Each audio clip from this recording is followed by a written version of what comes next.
नमस्कार सांग माने आज आम कथा हबा ब्लैक फंगस विषय। ब्लैक फंगस कौन, यह कौठु आछि, यह मनीष मानक किपरि संक्रमण करुछि और कोविड रोगी मानक किभଳି बेसी मात्रा रे आक्रमण करुछि, यह प्रभाव रे मनीष शरीर रे कौन सबु अंग प्रत्यंग प्रभावित हुए एवं यार उपचार एवं याठू केमिति बंचिबे।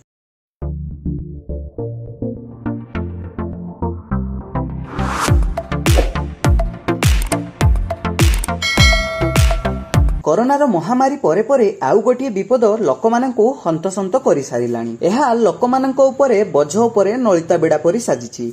जेउ लोकमाने कोरोना रोगरे आक्रांत अछंती सेमानंक पई एहा मारात्मक रोग साजिछि। एही रोगटीर नाम हेउछि ब्लैक फंगस, जहाकू मेडिकल भाषा रे म्यूरोमाइकोसिस बोली कहा जायଥାଏ। एहा साधारणतः कोरोना रोगी मानंकु बेसी मात्रा रे आक्रमण करूछि।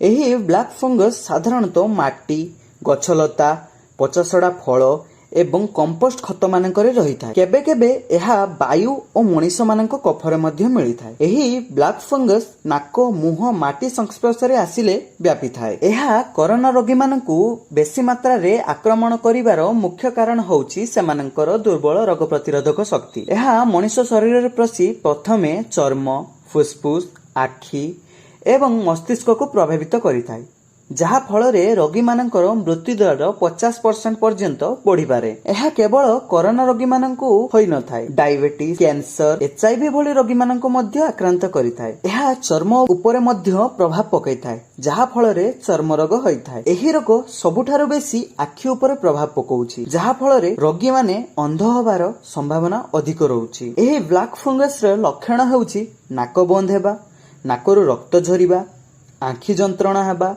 मुंड जंत्रणा हेबा, मुह फोलिबा, आखि फुली लाल होई जिबा, झापसा देखा जिबा, दांत जंत्रणा एवं रक्त बांति हेबा। तेबे सांग माने एही रोगरु निजकु केमिति रक्षा करि परिबा। सांग माने जदि आपण डायबिटीज पेशेंट ताहाले प्रतिदिन ग्लूकोज लेवल चेक करंतु, हाथ को बारंबार धुवंतु। जदि आपण कोनोसी खराब द्रव्य को छुचंती ताहाले ताकू हाथ को हैंडवाश अथवा साबुन रे धुवंतु। जदि आपण कांटेक्ट लेंस व्यवहार करूछंती ताहाले ताकू भलो करी सफा करंतु एवं भलो जागा रे रखंतु। जदि आपण मेकअप नउछंती ताहाले आपण किछि दिन पई मेकअप को अवॉइड करंतु। सांग माने एहाकू आमे घरोई उपचार रे केमिति भलो करिबा। प्रथमे जानिबा लुण पानी विषय। लुण पानी हेउछि गोटिए भलो घरोई उपचार, जहा आखि को प्राकृतिक भाव रे सफा करिथाय। लुण रे एंटी माइक्रोबाइल थिबारु एहा आक्रमण पई प्रभावशाली होई थाए। द्वितीय रे चा बेग। ठंडा चा बेग आखिरे रखिले आखि को जंत्रणारू उपशम मिली थाए। लोके कुहंती एहा आखि आक्रमण पई गोटिए भलो घरोई उपचार। आपण ब्लैक टी अथवा ग्रीन टी बेग को व्यवहार करि परिबे। तृतीय रे आपण यूज करिथिबा टावेल एवं पिलो कवर को भलो भाबरे 2-3 दिन व्यवधान रे सफा करंतु। ए सब को गरम पानी रे डिटर्जेंट देई भलो से सफा करंतु। चतुर्थ रे जदि आपण मेकअप नउछंती ताहाले मेकअप अन्य मानक सह शेयर करंतु नाही एवं काहार मेकअप सामग्री व्यवहार करंतु नाही। ठंडा पानी रे गोटिए कपड़ा को ओदा करी आखि उपरे रखंतु। जदि एहा परे मध्य आपणको किछि फल न मिलुची ताहाले डाक्टरंक सहित परामर्श करंतु।